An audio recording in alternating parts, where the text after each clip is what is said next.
ელიგულას სახელი ახლა ამოტივტივდა ჟურნალისტების საერთაშორისო გამოძიებაში, რომელთაც აღმოაჩინეს რუსულ სპეცსამსახურებთან ჩეხეთში მცხოვრები ასმათ ჩანავას კავშირი.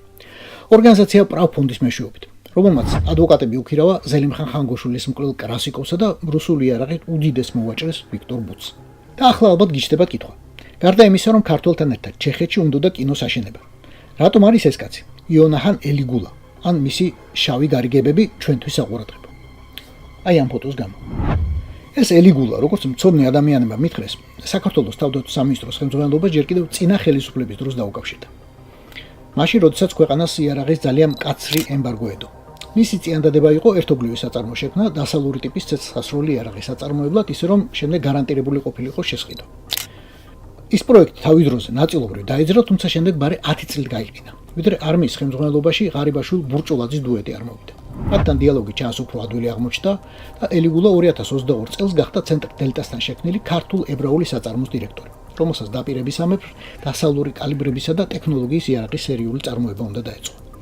იმავე პერიოდში ელიგულა გახდა თბილისში დელისზე ცათამბჯენების მშენებლობის კომპანიის მეწილი. შეგვიძლია 100 ან 1000 ვერსია ჩამოვწეროთ, როგორ შეიკრა რუსული სპეცსამსახურების, ქურდების, ნარკოკარტელების, შავი ფულის გამთეთრებლებისა და იარაღით მოვაჭრეთა წრე ღარიბაშვილის ბურჭულაძისა, რეალურად კი ივანაშვილის გარშემო. გამოძიების ფედერალური ბიურო საბუთებში შეგიძლიათ იპოვნოთ ელიგულას ტრაბახი, ფარულ აგენტებთან, რომლის ფლობს იარაღისა და კამიკაძე დრონების მწარმოებელ ქარხანას და აკონტროლებს კონკრეტული ქვეყნის სამხედრო მრეწველობის 35%-ს. FBI-მ დაგვინდოდა ქვეყანა არ დაასახელა, მაგრამ ეს ფოტოები ყველაფერს ამბობს.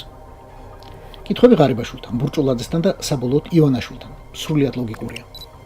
თუ იკითხეს საერთოდ, რატომ გაყინა ამ კონკრეტულ ინვესტორთან კონტრაქტი წინა ხელისუფლებამ? რაღა მაინც და მაინც მასზე შეაჩერეს ახლა არჩევანი, როდესაც ქვეყნის თავდაცვისთვის უმნიშვნელოვანესი პროექტი ჩააბარეს.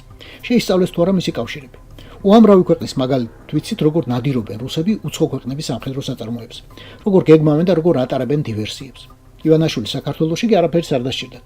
საჭირო კაცი პირდაპირ დირექტორად დაუნიშნეს. Made in Georgia უნდა ჩამოყალიბდეს საქართველოში. და აქ მთავარი კითხვა. ხვალ სადამ მოყოფს თავს ივანაშვილის საქართველოში წარმოებული ან ქართული არმიისთვის ადრე შესყიდული იარაღი. და ბატონო ბორის, ჩვენ შორის დარჩეს, მითხარით და არავისთან გავამხელ.